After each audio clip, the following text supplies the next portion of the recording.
today we are talking about the UK axis of reunification. What does it mean? What documentation do you need? What do you need to go?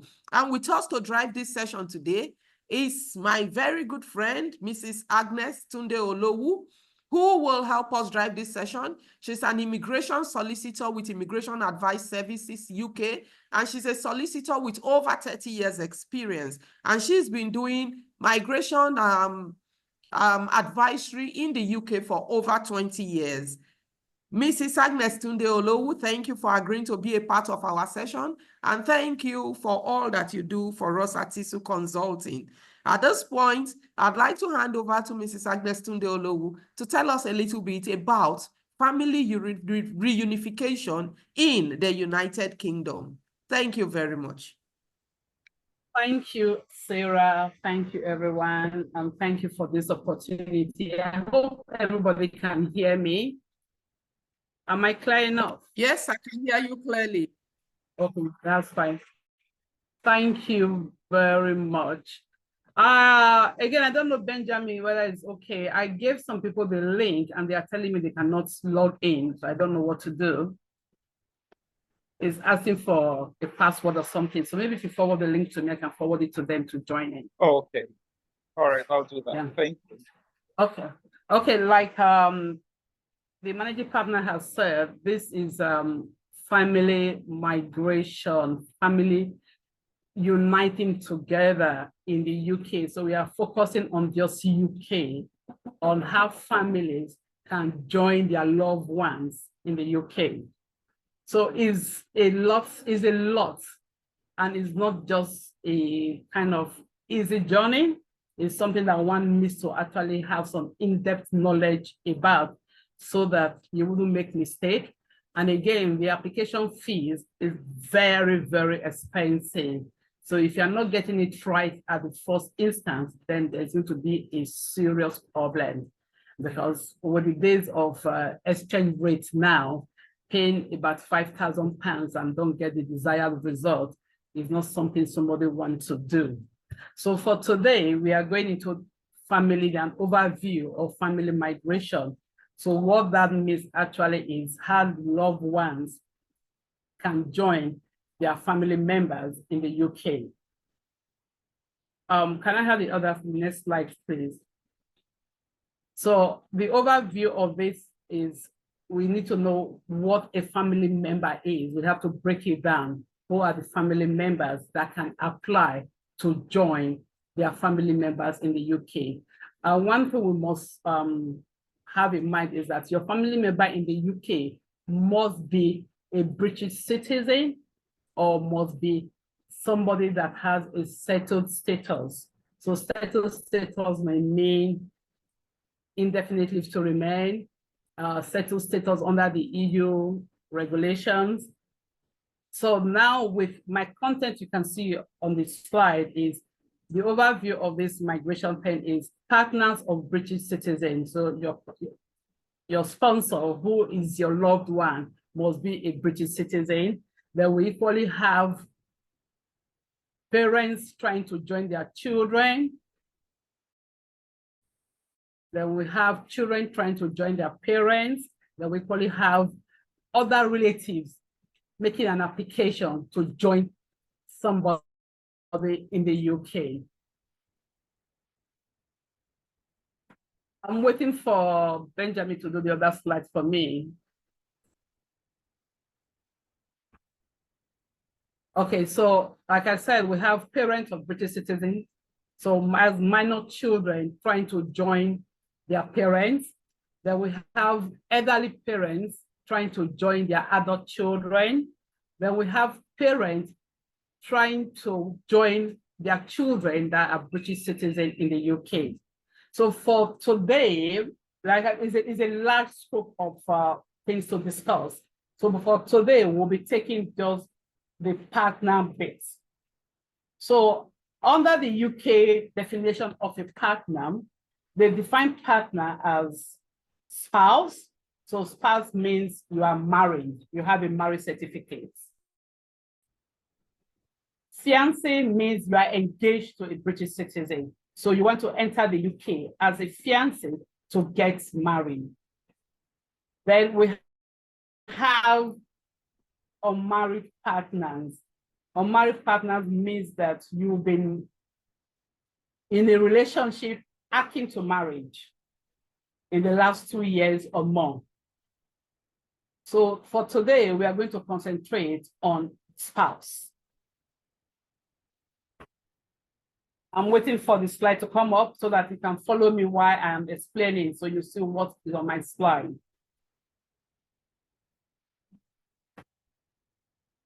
Okay, so like I have said, we're going to concentrate on the partner's bit. So the partner is in 3 categories. We have the spouse, we have the fiancé, we have the unmarried partner. All this is to do with a relationship with a British citizen. So this can be a man or it can be a woman. So for the UK spouse visa is for married partner of a British citizen or Irish citizen who are settled in the UK. Then we can also have persons with pre-settled status. So pre-settled and settled status are the new words that UK immigration is using for EU nationals. After the Brexit, they now say pre-settled or settled status. So any EU national that has a pre-settled status, the partner that is abroad can apply to come and join the person in the UK. So we also have your loved one or your sponsor in the UK. We also have what we call person with refugee status or humanitarian protection. So this means that if you have a refugee status, you were once an asylum seeker, or the person was an asylum seeker who has been granted a refugee status and has been granted humanitarian protection. So on that aspect is family reunion. You are uniting with a person that has been granted a refugee, that has been recognized to be a refugee. So again, the spouse's application, or once you get it granted, can lead to permanent stay in the UK. So once you get the initial stay granted, you have another stage of extension, then the second stage will be settlement. So after you have completed 5 years in the UK as a spouse, then you can apply for settlement. Yes, can I have the next slide, please?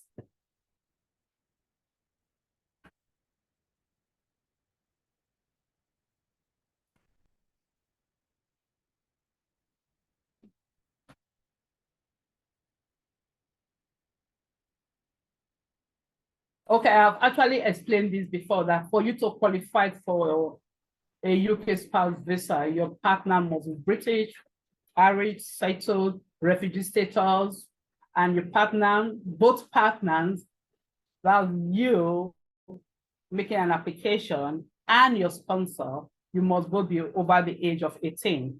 And again, you must have met in person. That is a very, very important requirement to make.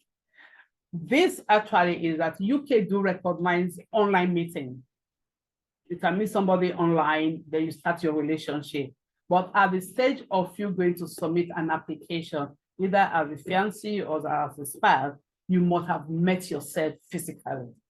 So that is a very, very serious requirement. They will not have the issue as a spouse, you must be legally married. And it must be a marriage that is recognized in the UK. Okay, sir, I'm waiting for you.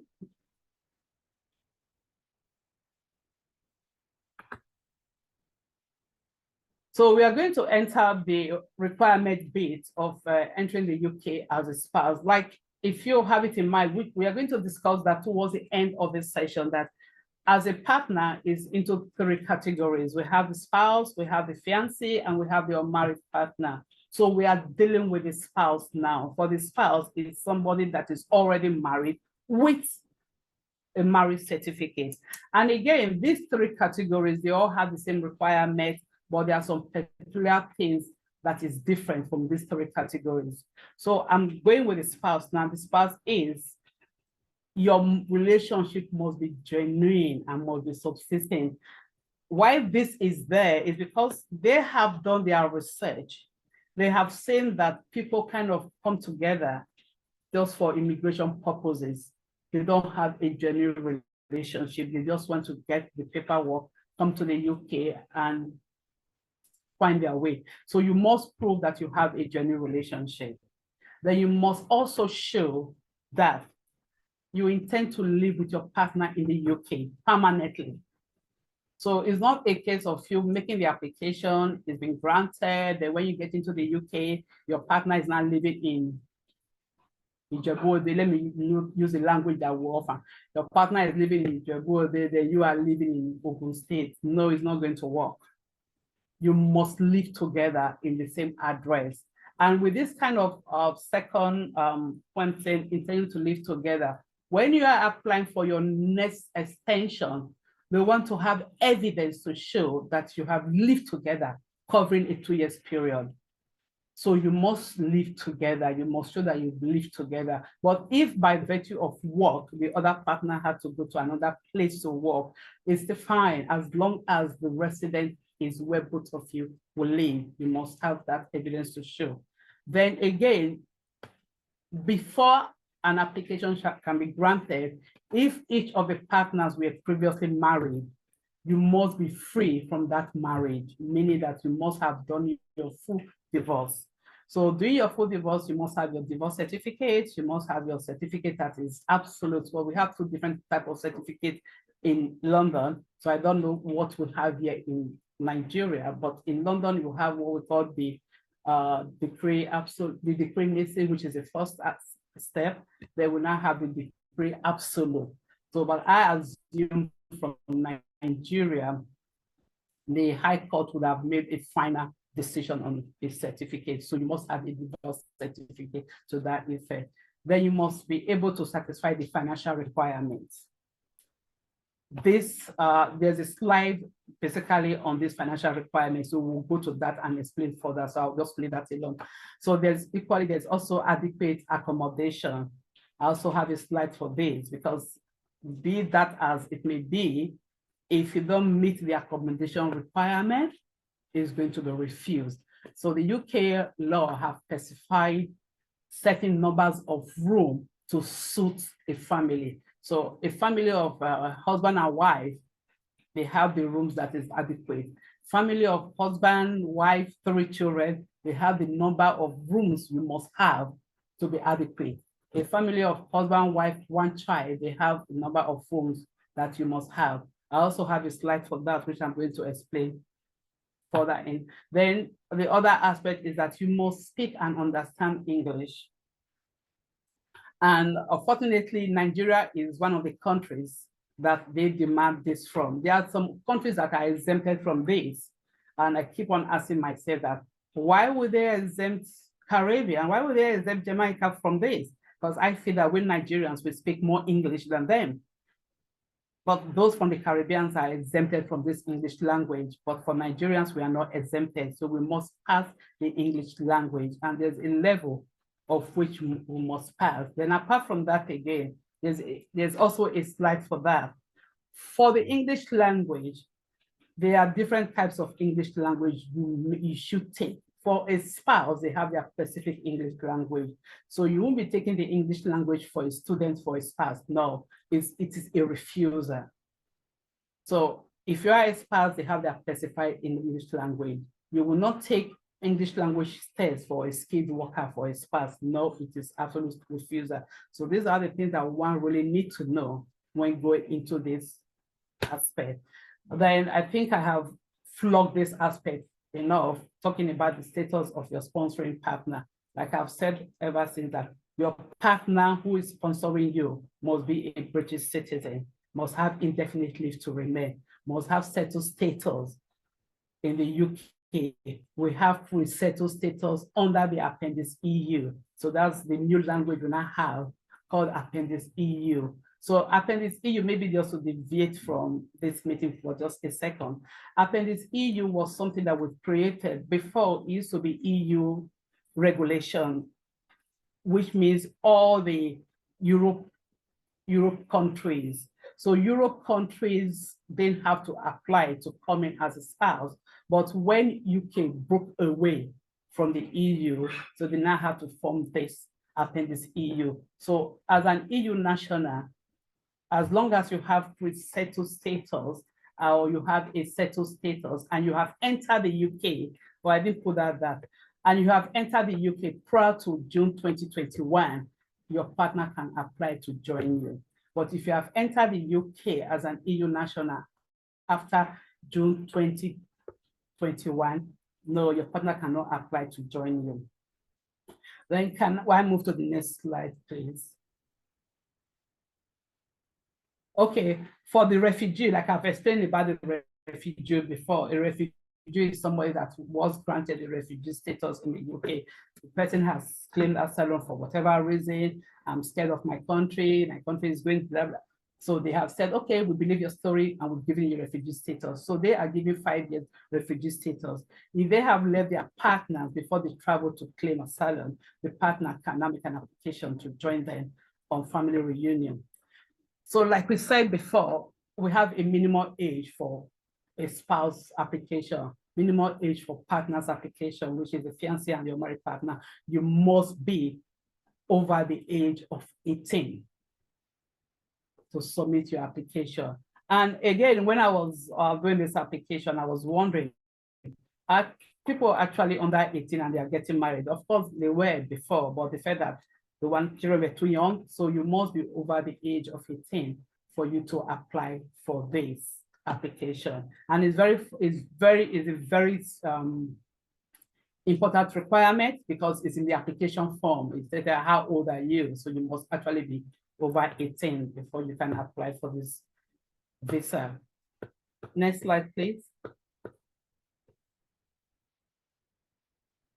So yes, this is going to be another overview again, and just go that you must have met in person. I've explained that in detail. You must be legally married. That's fine. Your relationship must be genuine and subsisting, which I've equally explained. In the other slide, there are different documents that we have to show this. The intention to live together must have broken down permanently. Fine. Yeah. Next slide, please.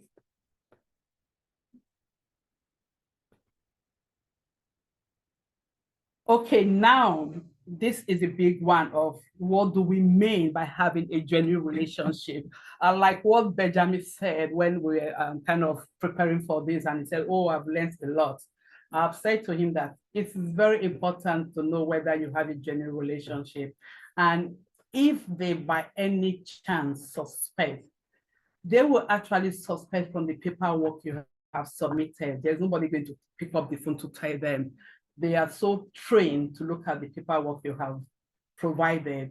So from their paperwork, they will know whether you have a genuine relationship or you don't. As somebody in a relationship with your partner and you are going to send a text message and you are saying, oh, Mr. Whatever, or Mr. B, you just use that word Mr. And there's no relationship because the field is formal. And again, I tell my clients that when providing genuine relationship, chat messages, my clients are, oh, that's private. I said, unfortunately, that's what they want to see. I am not the one reading it. They are the one reading it. So we do provide chat messages on these days of sending chat messages. So from your chat messages, I've seen a client that has sent me well over 1,000 pages of chat messages. So you can imagine that the person is in constant communication with a partner. So with your chat messages, with pictures sent to each other, they can say that this is a genuine relationship, but not when you are submitting an application and you don't submit adequate information to show that your relationship, you have a genuine relationship. Then they may suspect and call for interview. Just so that's the good case worker that will call for interview. Some other case worker might just refuse the application outrightly. So if they call you for interview, then you need to prepare. I was telling Benjamin that I've had a client called for interview. He went for interview. His wife went for interview. They were put in separate rooms and they were asked the same question. And they will compare answers. My clients, when they asked him question, he said there was no rug on the hallway in their house. and his wife said there was wrong. So you can imagine those kind of questions. This particular wife even had a tattoo on her back, and he said she didn't have a tattoo. So that was an outright refusal, because they feel that if you were in a genuine relationship, both of you should know about this. So for your relationship to be genuine, you need to provide evidence. Like, again, it's a case by case basis, but they will take every account into consideration.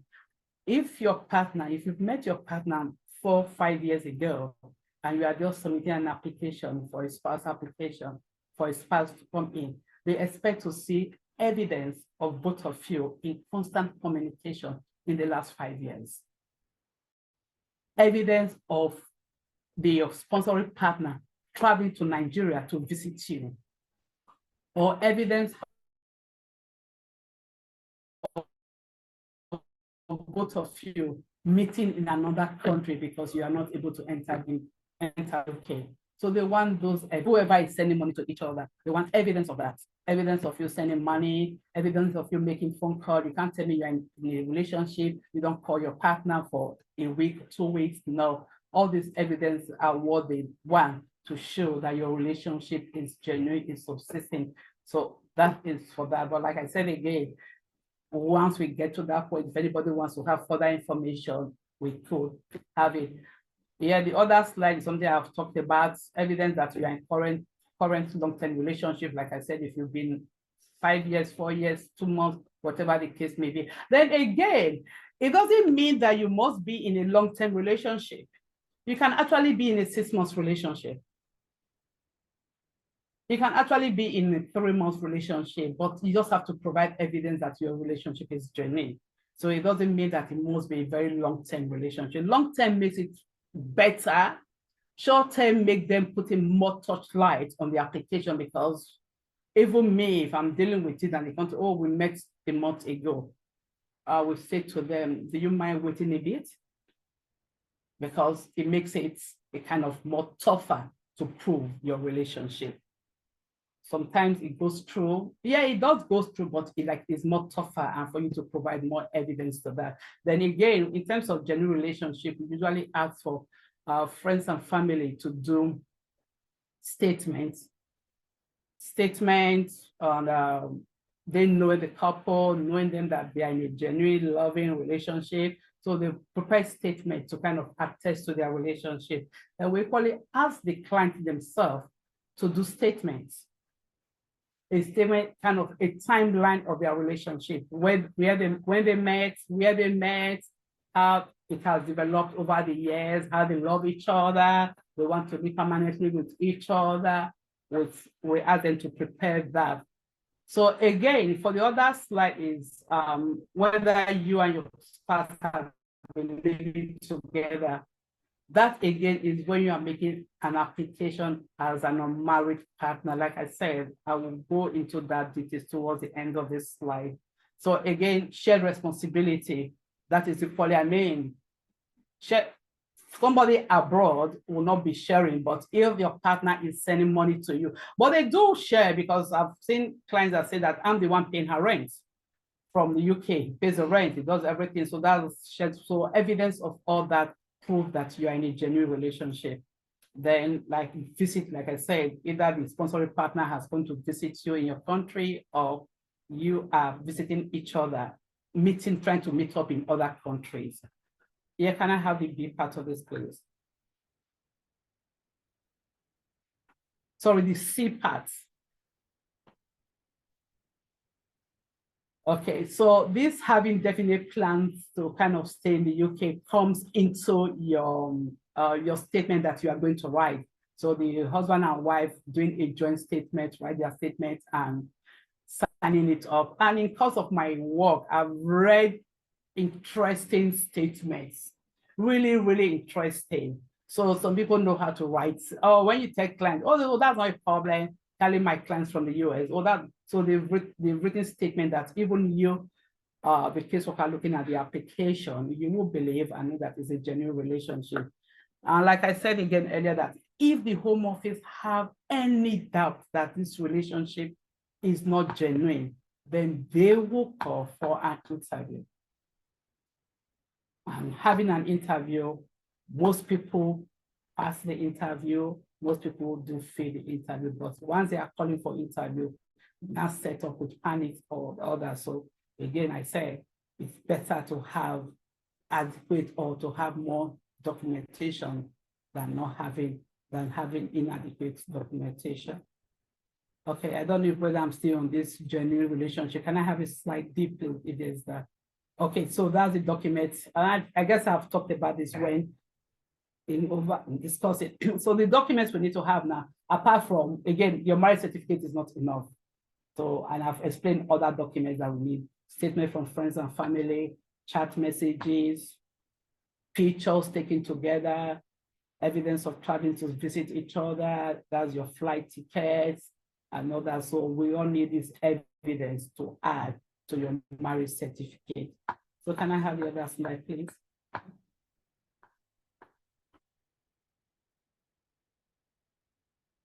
Okay. So this what I said again, that it does not mean that you have this actually going to be for unmarried partners, even if you've not lived together. Okay, I can bypass this, but I will make reference to it towards the end of the slide. So can I have the other bits, please? I guess we are done with the genuine social relationship. So what else do we have? What is the other slide?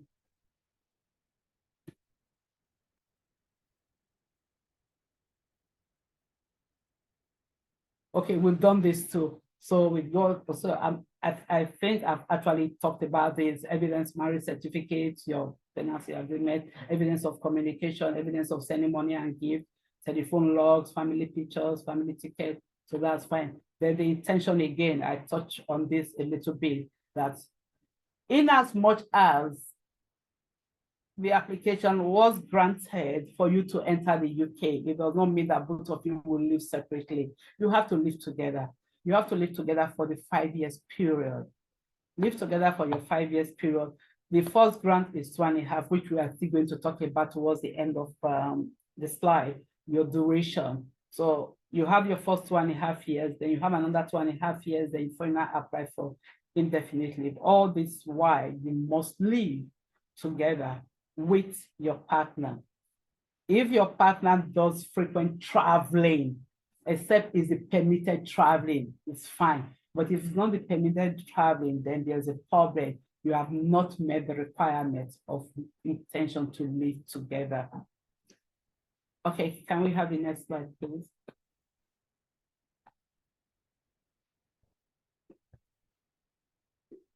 I think we should jump about from this. We've actually said, I've talked about this too.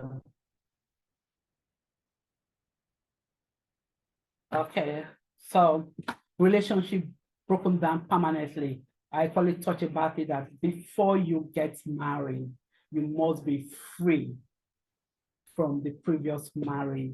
But for the unmarried partners, or maybe I should wait till I get there, but for the unmarried partners, you are not married, you're only living together. So if you were previously married before and you've not done your divorce, you can submit an application as an unmarried partner, but it will be better if you have your divorce. But as a spouse and as a fiancé, you must have your divorce certificates. Okay, thank you, Jeremy.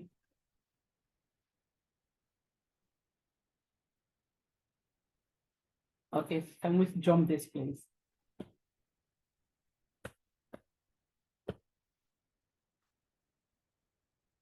Okay, I think this is the big one, financial requirements. So the financial requirement now, prior to April 2024, the financial requirement from 2012 was your sponsoring partner, who is a British citizen, must be earning 18,600 annually. But in April this year, it was now increased to 29,000. So any application that is going to be made from this period, your partner must have an income of 29,000 annually. And the income is not net, it's a gross amount, which is good. They've not removed tax from it. So the income must be 29,000. This income can be, okay, I think that's on the other slide. Again, prior to 2024, prior to April 2024, when I said that the requirement was 18,000, it was 18,000 for the applicant, that's the spouse. Then if the spouse was going to enter the UK with a child, there's a certain amount it will increase to. If they're going to enter with 2 children, there's another amount it will increase to. If they're going to enter with 3 children, another amount that will increase to. So at the end of the day, if you're going to enter with children, you need to be meeting all the necessary requirements. But after April 2024, it's now a bracket figure of 29,000, So 29,000, even if your spouse is going to enter with 5 children, your sponsoring partner will only have to meet the financial requirement of 29,000 annually. So there's no separate child element of the minimum requirement. So can I have the next slide, please? And this 29,000 must be income from salary income. Salary income means that you are earning a salary and they pay you monthly, or must be income from self-employment. Self-employment is after your financial year. After each financial year, the money that is your own money must be 29,000 or above. It's not the company's money, it's your money you get from your own self-employment. So after your accountant has done all the financial work or the papers, so what is left as a profit is your income. So that's for self-employment. And again, for the financial base, there are some certain people that are exempted to meet the financial requirement. So even if they are exempted to meet the financial requirement, they need to meet the adequate maintenance requirements.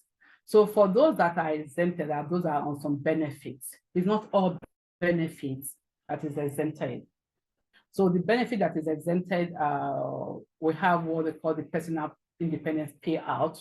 So if your partner is on that benefit, then you are exempted not to meet the financial requirement. But be that as it may, your partner needs to show that the money he is getting is adequate enough to maintain himself and the person he's bringing. We have a calculation for that. So we have to, I didn't work on that, but we have a calculation of that to kind of explain to you that your husband needs to meet the adequate maintenance. So in this aspect, the UK border, they use what we call the income support level. So those on income support in the UK, the amount they pay to them is the amount we are going to use to show whether your partner, even with his benefit, does it still meet the adequate maintenance benefit. Then we now have, okay, so what is not just the initial stage that you meet the financial requirement. The financial requirement is met till you get your indefinite leave. So each 2.5 years, you must be meeting the financial requirement. And you'll be surprised to know that people that actually meet the financial requirement at the first stage may not meet it at the second stage. There's a lot. So either the person has lost his job or the other partner. And it's funny enough because at the second stage, both partners they have the right to work. So maybe they couldn't work or something, but it's very, very possible that at the second stage, you may not meet the financial requirement. So they all must be met till you get your indefinite leave. So I've said before that your money income should be either salary or no salary employment. So salary is you are working and you are paid salary every monthly. Okay, yeah, no salary employment is actually, no salary might be kind of self-employed employment, so it's not salary, but you are being self-employed and you are getting your income from self-employment. Then we have no employment income. No employment income means that you get income from properties. So properties actually is regarded as a business and you are deriving income from it. So you are not working, but you get income from it. So the rent that you get, by the time the accountant does all the paperwork and the profit yourself, so it's what you now get from that rent. will be used as non-employment income. Then if you are relying on dividends, so maybe you can be a shareholder of a company, or you are just shareholder of the company and they are paying dividends, you can equally rely on that to meet the financial requirement, as long as it's 29,000 annually. Then cash savings. This is very funny because they do expect people to have this money. So if you are not working, if you are not self-employed, and if you don't have non-employment income and you have money, so they expect the cash saving that you should have of 88,500. So if you have this money, it's 88,500 or more than 88,500, this money must be held in your account for a period of 6 months.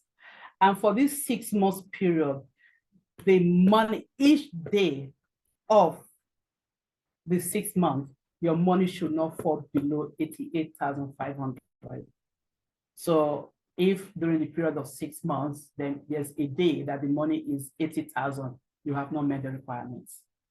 So each day of your days of your bank transaction, the bank statement you are going to provide for that 6 months period, your money should not fall below 88,500, but it can be more than that. Then pension. Pension from UK and pension from abroad is acceptable. So if your spouse abroad is getting pension, as long as they've been getting that pension for 12 months before the date of the application, that will be acceptable. So at this stage now, your sponsoring partner in the UK and you abroad can actually combine your pension income to meet up the 29,000, and that is acceptable. Okay, so can I move to the next stage, please? Okay, income from self-employment. I've talked about this, and these are when I have clients telling me that they are doing self-employment, my money increases because self-employment is a lot. It is a lot, and you must get it right. If you are not getting it right, it's a problem. So income from self-employment as a director of a company of a limited liability is accepted, is used, as long as you have all the paperwork for this. So for self-employment, you are expected to provide 12 months business statement, 12 months personal statement.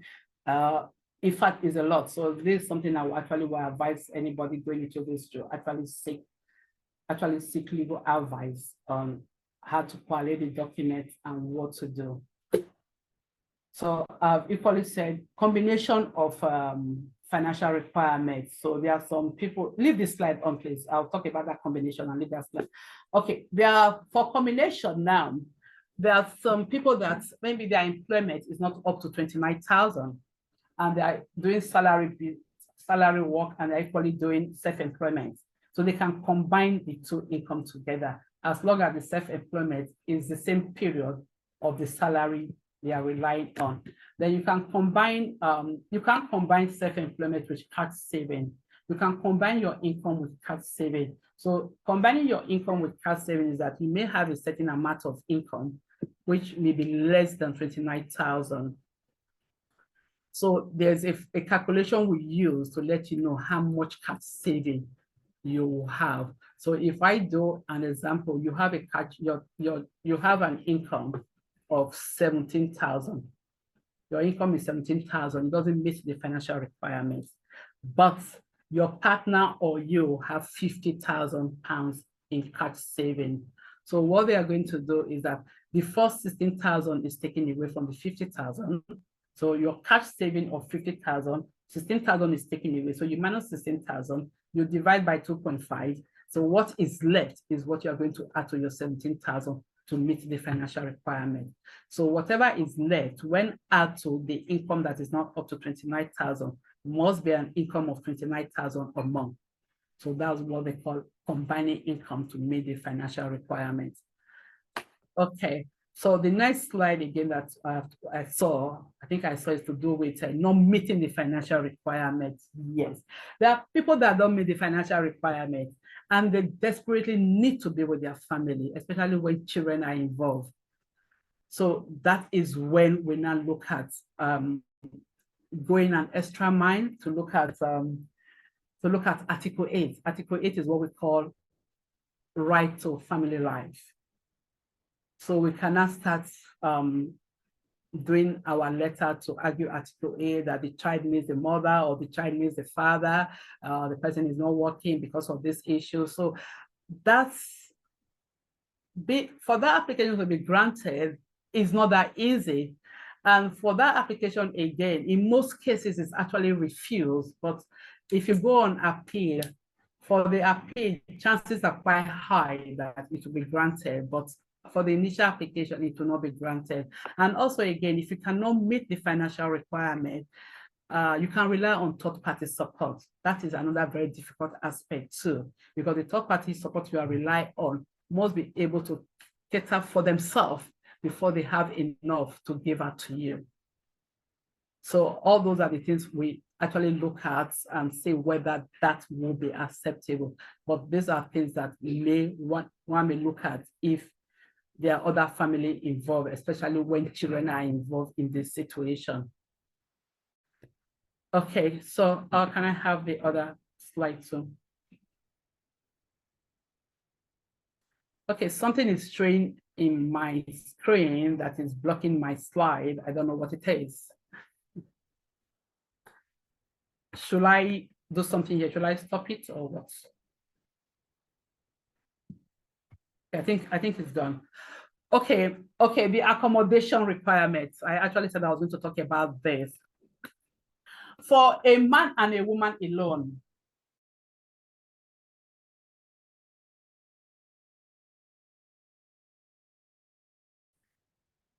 and a one-bedroom apartment can be in a shared accommodation. It's fine as long as the person has exclusive use to that room.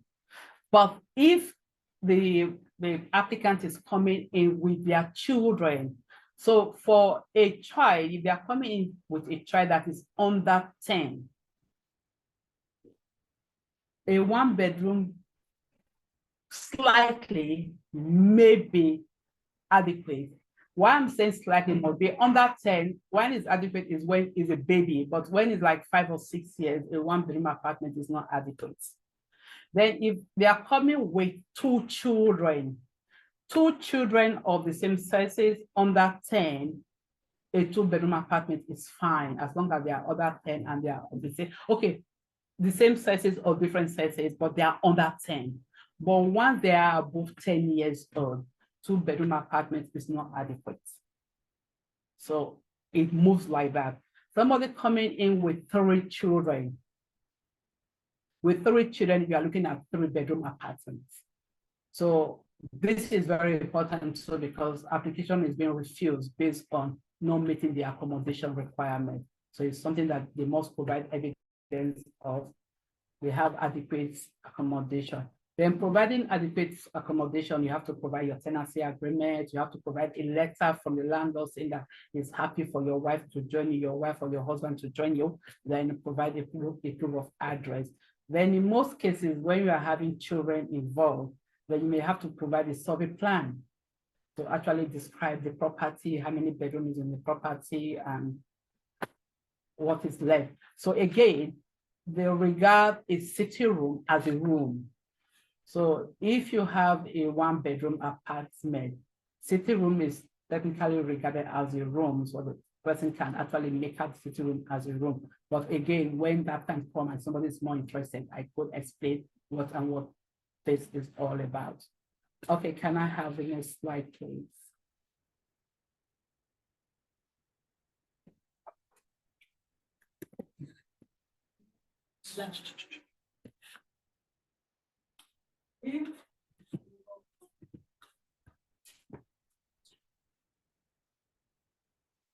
Okay, can I have it? Okay, now the English language. I'm sorry if you saw me doing that.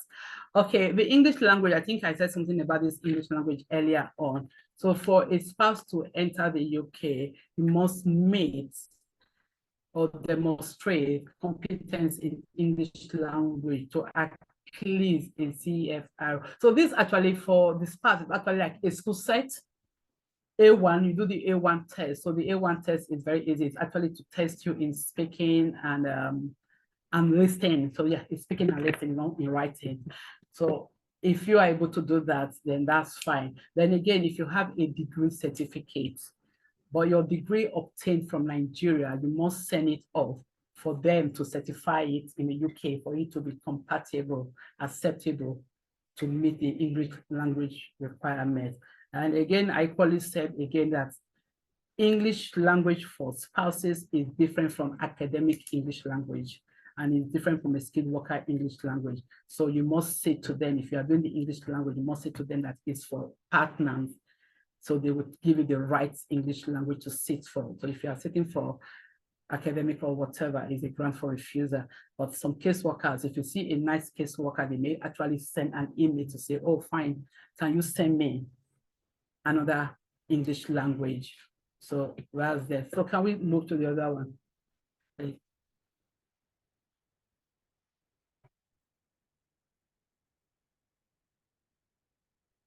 So again, I said before that there are some countries that are exempted from the English language, but unfortunately, Nigeria is not exempted. So if your country is exempted, then you don't have to meet the English language requirement.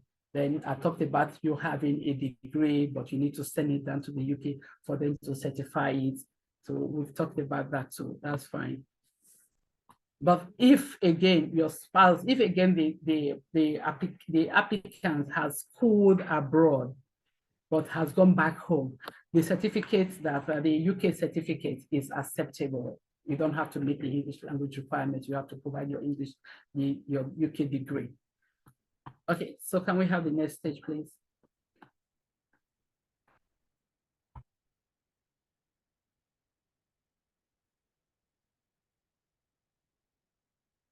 Benjamin, I'm waiting for you.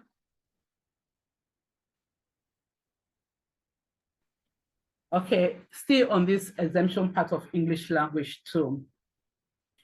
If somebody is 65 years or above at the date of the application, the person is exempted.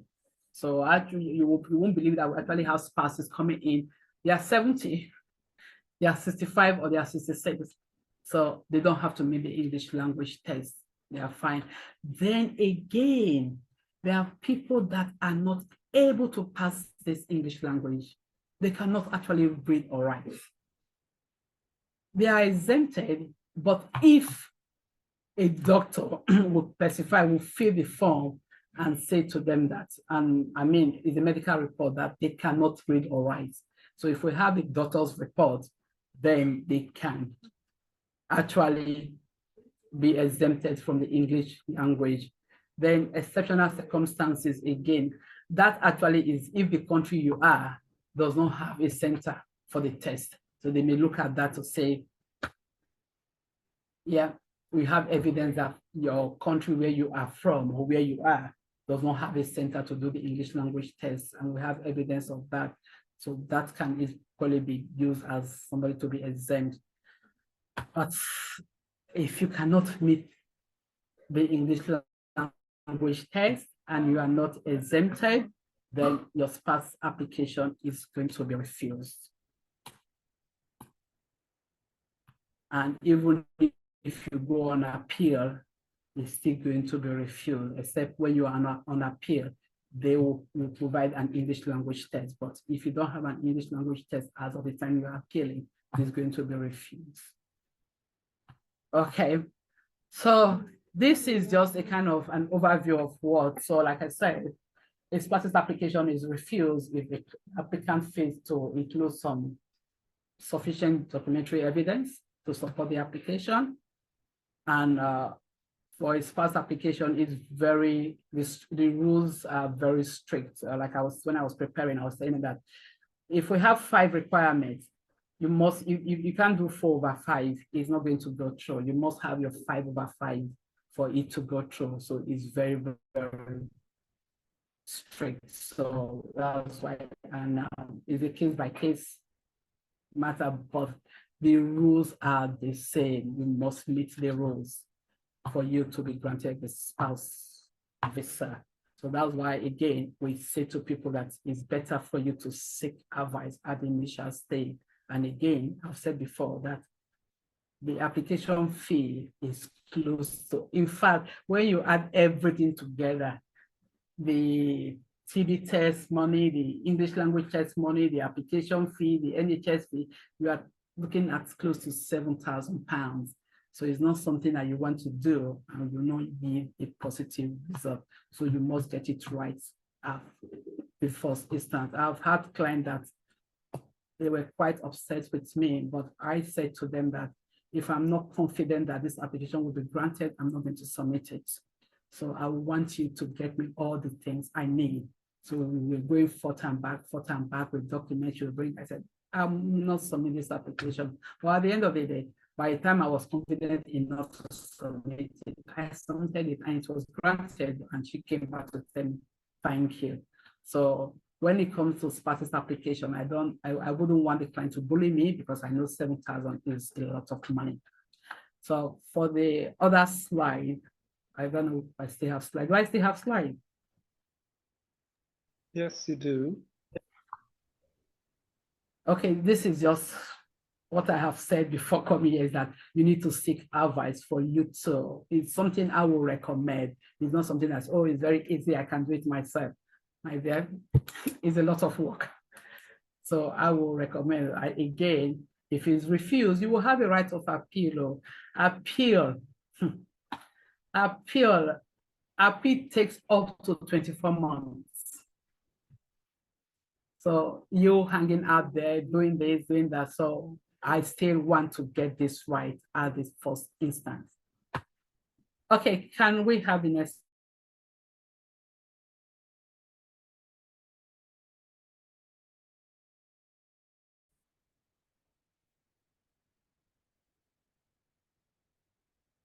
Okay, so that's the fees which I've touched on and everything. So as of today, the application fee is £1,846. Well, at the stage of completion, it comes out in dollars. So in dollars is about 2,000 and something dollars, but this is the official rate. And the immigration heads up charge is 1,035 per year. So the duration is 2.5 years. So they will calculate everything together. So it's a lot of money. So going down again.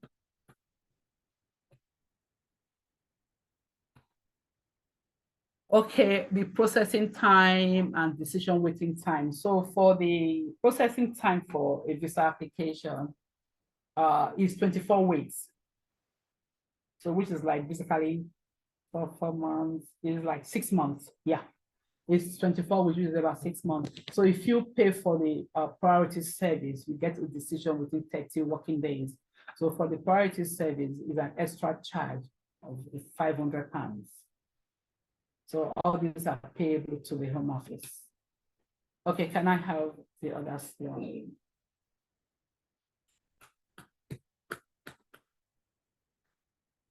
So I think I've been talking about all this, but it's here now. So your initial grant of the application, once it's successful, you are granted 33 months to enter the UK, 33 months for you to come to the UK. And once you come into the UK, you can work, you can access the medicals.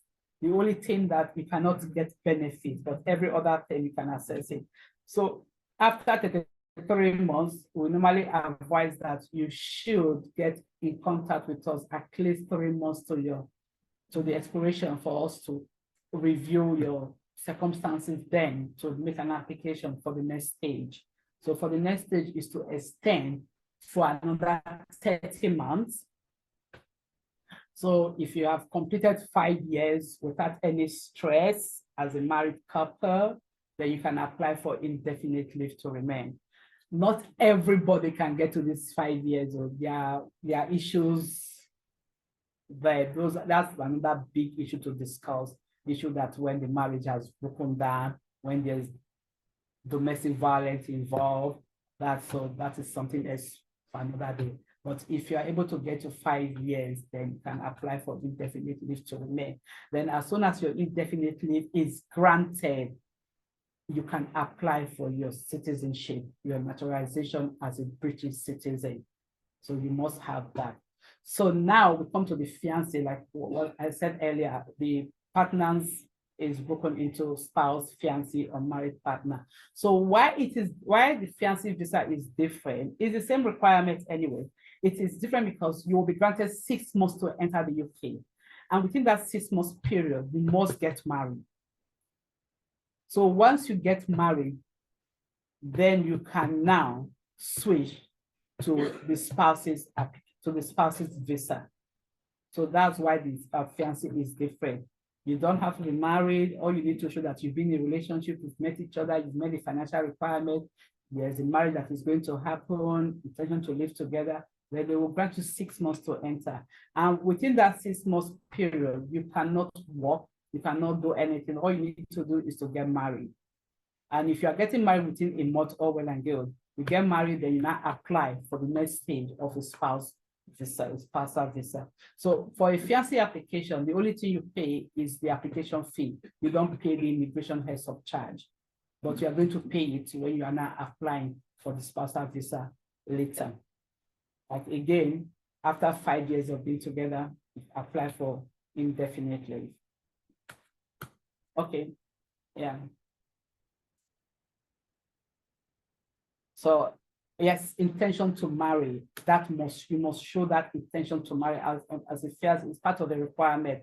So what we usually do is just telling our clients, okay, telling the sponsoring partner, go to the registry, go and make inquiries about getting married. Whatever information they give to you, you must put it in writing. So that is part of the evidence we use as intention to get married.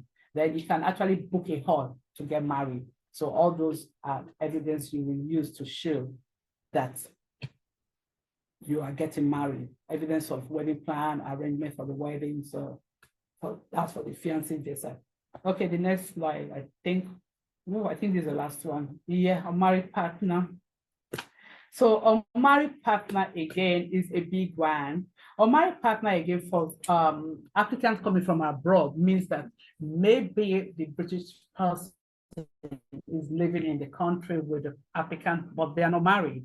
They are living together. So that is fine. And again, for the spouses, again, I didn't talk about that. The sponsoring partner can be living with the spouse in the country, and they are planning to relocate to the UK. So with that, either this, I didn't talk about that. That's okay, maybe I'll just really do an overview. Okay, if the sponsoring partner is living with the applicant in the country, let's assume in Nigeria, and the sponsoring partner wants to come back to the UK and wants to bring their wife to the UK, the requirement is the same, but there's a slight issue with the financial requirement. The sponsoring partner can rely on his income that he has obtained in, let me use the word Nigeria, can rely on the income he has obtained in Nigeria in the last 12 months, as long as that income is up to £29,000 when converted. Then the second condition of that is that he will have a job waiting for him in the UK, a job that he's going to resume within 3 months of entering the UK. So that if they are coming in together, then every other requirement. But then if he has savings, they can rely on his savings, and that is fine. So that's for a partner. Then when it comes to this unmarried partner, married partner is people that are in a relationship akin to marriage. So akin to marriage means you are living together. So if you want to come back in, why it's slightly different is that you need to provide evidence that you have been living together. So the evidence can be documents in individual names, documents in joint names, but bearing the same address. So that is what, and you must provide evidence to cover a period of 2 years for you to be able to come in as an unmarried partner. So it has the same duration of visa, 33 months, then 30 months, then you get indefinite leave to remain. Then after you get your indefinite leave, then you cannot apply for the citizenship. Very much. I think this has been a very interesting session and a very informative session. Many of the people that have joined are asking questions online, and we just have 15 more minutes to the end of the webinar. So we want them to ask their questions so that you can answer some of those questions. Thank you very much. I'll hand back over to Benjamin and Dr. Okoro so that they take us through the question and answer session at this time. Thank you very much, and we do appreciate the in-depth information. You have really broken this down to the, barest minimum for us, and I'm sure that people know what they need to do. But there are some few questions online, and if Benjamin, can you please take us through those questions? Thank you very much. Thank you. Thank you so much, Agnes. Thank you so much, Sarah. This was really, hearing it again the second time it's beautiful. So thank you so much. So we have a question here. Someone is asking, my friend's husband is a UK citizen living in UK, and she is a Nigerian citizen living in Nigeria. The husband does not want her to come to the UK. Can she still apply? No, the man must, because it's part of the application, everything, all the supporting evidences, the documentation are from him. So if it's not willing for her to come in, there's nothing we can do. The only thing, if that particular person, if there's a child involved, then, like I said, that is another part. It's part of what we are going to deal with later on. But if there's a child involved and the child is a British citizen, she can make an application dependent on that child. Okay. Yeah. With emphasis on the child being a British citizen. A British citizen, yeah. Okay, okay. Thank you. The next question we have here is, if I can't meet the financial requirements, how long will it take to reunite with family, especially if there are no children involved? Does that mean the system will deprive me of ever reuniting with my spouse? Unfortunately, yes, that's the system. So what the spouse will do is to make effort to try and work, maybe do 3 jobs if you can, do 4 jobs if you can. I think it's just a practical example. I think, Sarah, you were there. There was one time we were discussing. I have this client. He has 3 children. 3 children, and his requirement at the previous criteria was he was supposed to meet. He didn't meet it with just £200. He didn't meet the requirement with just £200. But he actually met it because he was doing 2 jobs, and the Home Office refused to take his second job into consideration because it said that the employers were not paying taxes. And we went to court. And when we went to court, and the judge actually granted the application, not within the immigration rules, but outside of the immigration rules, because of the fact that there were children involved. So the judge actually said, oh, you didn't meet the rules, but because of your children, I will grant this. So it was outside of the immigration rules. And again, the difference between within the immigration rules and outside of the immigration rules. Within the immigration rules, you get indefinitely in 5 years. Outside of the immigration rules, you get indefinitely in 10 years. So that is a difference. So yeah, so unfortunately for that question, the spouse needs to meet the financial requirement. And if there's children involved again and it's refused, like I said, on appeal, they may consider the children under Section 55 of the British Act. But if there's no children, wow, thank you so much. Thank you. There was something you just said that piqued my interest. So does it mean that you mentioned something about the employer not paying taxes and it affected them not recognizing that particular job? So does it mean that the kind of job you are doing also can impact regardless of you having the money? Yes, it does, because they do their checks. So for that particular client I was saying about, the employer, their company has been dissolved since 2018, but they were doing some, it's a Nigerian company. So they were doing, and he didn't know, it was not the client's fault, he didn't know. He was doing Yeah. his job and they were paying him salary. He didn't know. So it was only after he had submitted the application and when it was refused, and they said the checks that they have conducted. So they did their checks and found that company was not in the company house. So based on that, even if we can see the money coming to your account, this company is not existing. So that's what so you have they do their check. Your company must be an existing company that is registered under the company house. Oh wow. No, thank you for that information. The last question we are having here is still talking about finance. So it says, in a situation where we don't have the complete money, what can we do?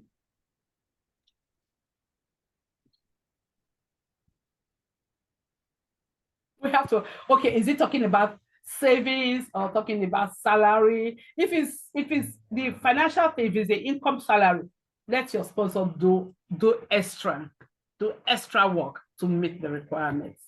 So that's it. Then if it's savings again, yeah. And it's not only done with Nigerians, it's done with every other person, every other countries I have dealt with. Parents give children money and say it's a gift.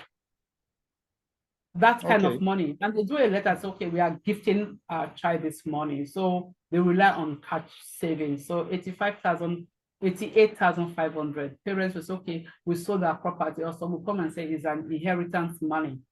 We use it because we still have to, for cash savings, you have to declare the source of the money. So some people might be savings over the years, especially the older couples, we say it's savings over the years. Then for young couples, maybe a gift from their parents or a gift from auntie, but then we'll have to trace the money leaving your uncle or your father's account and coming into your account. So these are all the things they look at. They actually look between the lines. It's not just submitting application and it's going. It's a thorough work one does to get this application sorted out. So you have to go through the paperwork. You have to read their statement. I was telling you about somebody that chat message, that they saw the chat message and it was like a August Senate secretary message. And it made reference to that. So they read your chat messages, they do everything because it's not, they want to know that they are giving this paperwork to people that are really, really genuine. Oh, wow. Oh, thank you. There's one last question that someone just asked. I think I'll just put both of them together. Is there any route that I can use to enter UK with my wife and kids, 3 kids? I once tried education route for my wife, but couldn't meet up with the financial requirements. Please, is there any other route I can try to enable me relocate with my family? And the other one is talking about age restriction to the spouse application process. There's no age. I will answer that one. There's no age. You can be, I told you that for the older couples, I have somebody that was just granted is 66 years old. There's no age.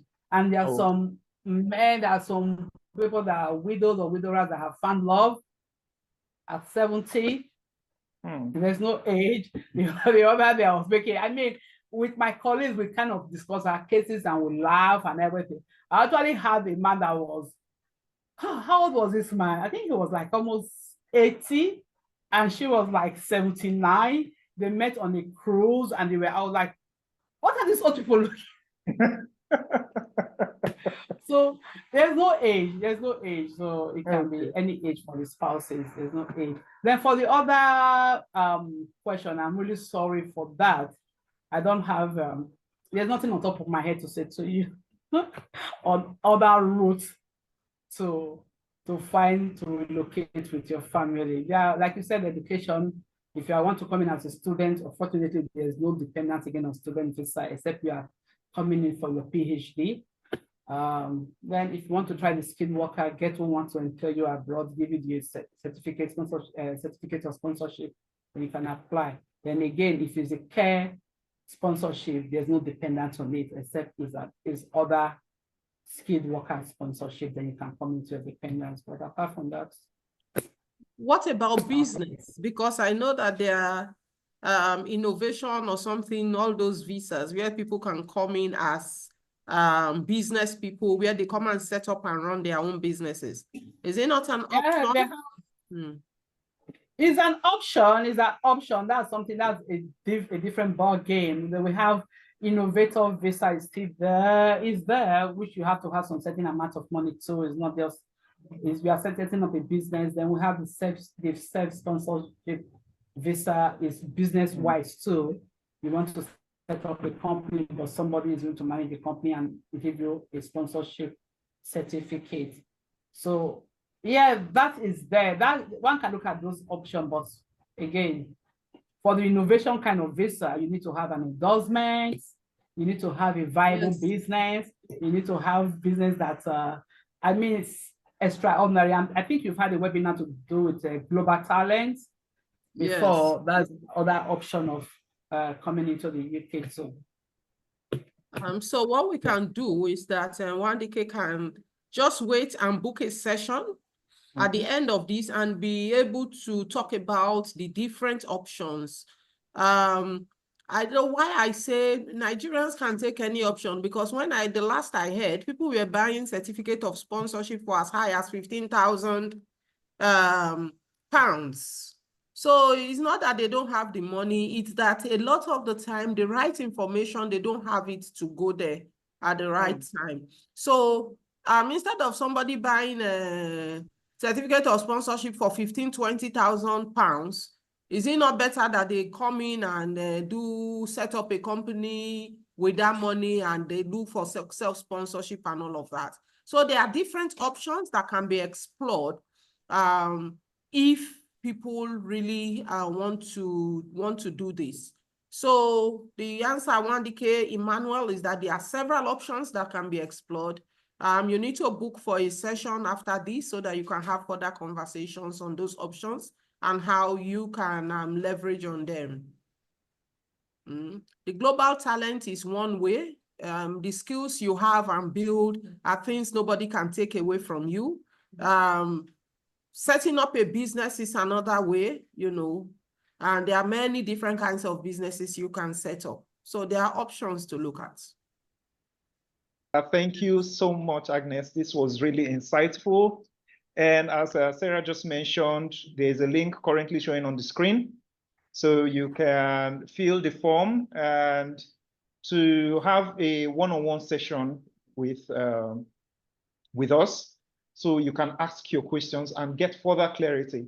And the more we go on with the webinar, we'll be addressing salient issues that affect you, covering different aspects. As you know, we have already done one on the global talent. We are doing one on spouse. And we'll further be going into family, where we'll be talking about children. So we'll be covering different areas of this family migration, the education routes, and even the business. We've heard about the innovator visa and all that. So we'll be covering all those in this webinar series. And at this moment, I'll be handing over to Sarah to round off the session. Thank you. Thank you very much, everyone.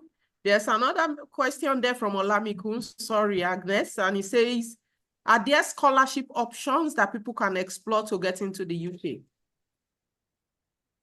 I don't have the slightest idea. I'm sorry. But there is actually. There is, if you can get scholarship to get you to study in the UK.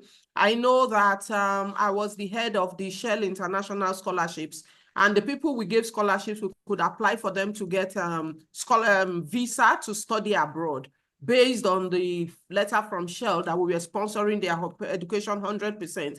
Those on Chevening scholarship too, or one of those other scholarships, I know that where your tuition and your living expenses are fully covered, you don't even have to show any evidence that you have any financial capacity at all, because once your sponsor is able to show that they have the capacity to finance your education fully, and they are a reputable organization that the UK government can trust, they will give you that scholarship without any problem. So there are a lot of scholarships you can harness.